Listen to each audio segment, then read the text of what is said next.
Hello. I want to take a few minutes more to talk about the poem "Home" by Warsan Shire. I know that we looked at this poem last week and we thought about the rhetorical situation in our discussion board posts, but I think there's a little bit more to say about this.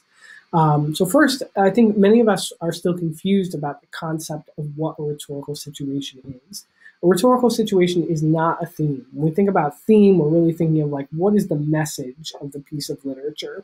And poems and novels and works of fiction and movies all have themes, but a rhetorical situation can be applied to both literature, right, poems and stories and movies and things like that, but also nonfiction, arguments and speeches and letters, things of that nature. So just to remind us, when we think about rhetorical situation, what we're really talking about is the audience, that is, who is the writer writing for? Why did they choose this group of people to write their piece to? What is the purpose? What are they trying to do for this group of people? Are they trying to entertain them? Are they trying to inform them about something? Or are they trying to convince or persuade them of something? Finally, what is the occasion or the context? What is happening both in the writer's personal life, but also in the larger social and political context that may have shaped the decisions that the writer has made? And so I'd like us to take a look closer at the poem and see if we can think about some of the choices that the writer has made and how they have been impacted by the rhetorical situation. So we'll just read through the first couple of stanzas together, and then I'm going to stop and talk about what I notice. Home. No one leaves home unless home is the mouth of a shark. You only run for the border when you see the whole city running as well. Your neighbors running faster than you, breath bloody in their throats. The boy you went to school with, who kissed you dizzy behind the old tin factory, is holding a gun bigger than his body.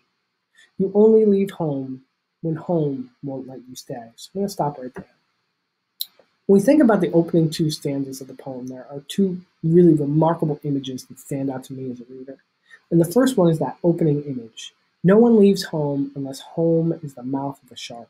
When we think about the image of the mouth of the shark, it's large, it's full of really sharp teeth. If you get caught in it, you're going to be hurt and possibly killed. So we can equate that image with an image of danger. That's really what the poet is asking us to think about. So she's constructing an image of danger in that opening stanza. Then the second stanza, we see the image of people running from their village or from their home. And then we zoom in and we get that picture of the boy.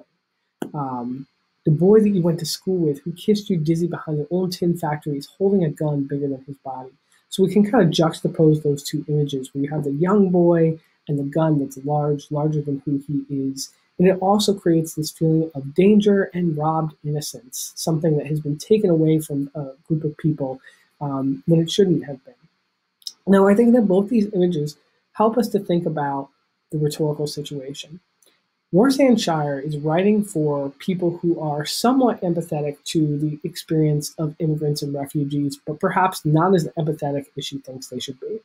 She's probably writing to a group of people who think, I understand why people want to immigrate to another country, but they need to do it the correct way. They have to come through proper legal channels. Or perhaps she's writing for a group of people who says, I understand some immigrants are good, but a lot of them are quote unquote criminals. And she wants to really dissuade or get rid of, do away with this kind of thinking and help people to be more empathetic. That's the purpose, right? She's writing to people who might be on the fence about this immigration issue, but why is she writing to them? She wants them to be more empathetic to the immigrant refugee experience. And the way that she's doing that in the first two stanzas is by creating this imagery of danger, right? Especially thinking about the image of the young boy, right? When we think of children oftentimes elicit a lot of empathy or sympathy from a viewer or a reader. Think about every time you're watching a movie, right? It's not until the little kid gets hurt or the dog or the animal, right? We can watch hours and hours of a bloodbath, but it's not until a child or an animal is harmed that we really stop and go. So Warsan Shire is doing the same thing here in that second paragraph, using the image of the child to connect to her readership and say, hey, listen, you need to care about this because this is a really dangerous situation that people are in. I want to talk too about the context a little bit. In your discussion board posts, many of you wrote about the American context. And yes, immigration is a huge issue. It has really marked our political landscape for the last 15 years. But really, in the last 4, it has become front and center. And specifically, that is immigration from Central and South America to the United States. However, Warsan Shire is not just commenting on the American situation, but she is somebody who lives in the United Kingdom. She's a European resident. And so she's actually speaking a lot about the issues of immigration from Africa and the Middle East to the European countries. And as you would guess, there is similar hostility that exists in Europe as it does in America. Shire's parents were born in Somalia and Kenya, and she herself was born in the United Kingdom, but is commenting on the experience of immigrants and refugees existing in the UK. And so again, we can think about some of the images that she's using, even in these 2 opening stanzas alone, and how she is using those choices or using those techniques in order to engage with an audience.